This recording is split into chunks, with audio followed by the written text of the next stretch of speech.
Syederalun, berdasarkan informasi yang dihimpun, sosok Nabila Isma Nur Habibah ternyata punya segudang prestasi. Gadis asal Bandung ini pernah menjadi bintang iklan beberapa produk ternama di tanah air.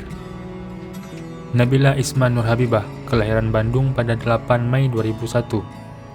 Nabila Isma Nur Habibah merupakan finalis Gadis Sampul tahun 2014.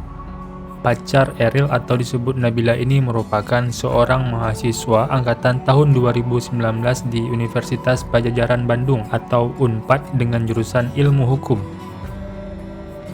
Nabila memiliki berbagai prestasi yang membanggakan, salah satunya delegasi Forum Anak ASEAN tahun 2018.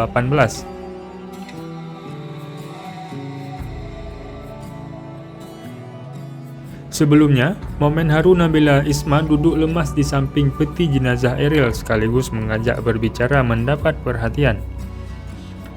Kehadiran Nabila Isma sempat terekam kamera Kompas TV saat menyiarkan kedatangan jenazah Eril di tanah air pada Minggu 12 Juni 2022 malam. Perempuan 21 tahun ini tampak bertakziah di rumah duka.